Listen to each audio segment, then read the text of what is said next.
Welcome to Spiritual Foundations for Life.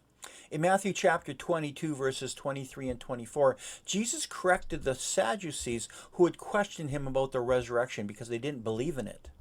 On hearing this, the Pharisees, they decided to test Jesus.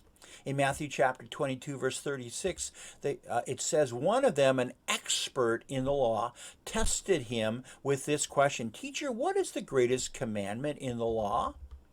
The Pharisees knew that the first four laws of the New Testament given in Exodus chapter 20, verses 1 to 17, concern our relationship with God, and the rest deal with how we relate to others. Well, Jesus replied in Matthew chapter 22, verses 37 to 40, "Love the Lord your God with all of your heart, with all of your soul, and with all of your mind. This is the first and greatest commandment. And the second is like it, love your neighbor as yourself. And the law and the prophets, all the law and the prophets hang on these two commandments." The Pharisees didn't ask Jesus for the second commandment, but he gave it anyway because he knew something that was in their hearts. See, these two commandments define the whole purpose for the Word of God. The Word of God helps us to love God with our entire being, and the second commandment flows out of the first so that we can love people with our whole being. See, if we love God with our whole being, we will also love our neighbor as ourselves. The Pharisees knew that Jesus was right about loving God, but they struggled with that second part about loving others. And so another expert of the law asked, in Luke chapter 10, verse 19, who is my neighbor? Wanted to see if they could qualify, reducing who they had to love. And Jesus answered them by telling them the parable of the Good Samaritan in Luke chapter 10, verses 30 to 37. Now, the Samaritans were hated by the Jews. The Jews considered the Samaritans to be half-breeds because they had intermarried with Gentiles. So they were half-breeds both physically and spiritually. And both groups, as a result, were openly hostile to each other. But in the parable, the Samaritan was shown to be the good neighbor by his loving actions toward others.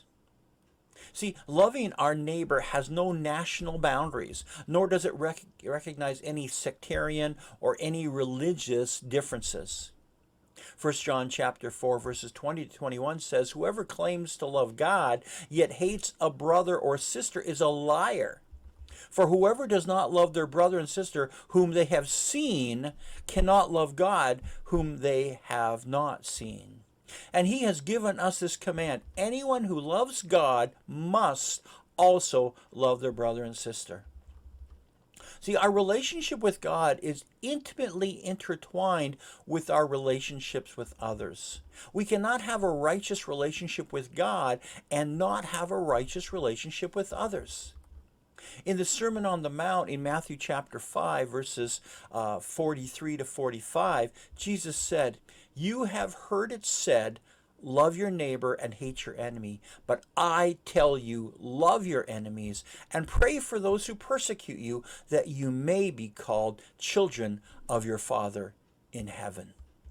As Christians, our love for God cannot be separated from our love for others. Our key point is that if we love God with our whole being, we will also love our neighbor as ourselves. Our key verse is 1 John chapter 4, verse 20. "Whoever claims to love God and yet hates a brother or sister is a liar.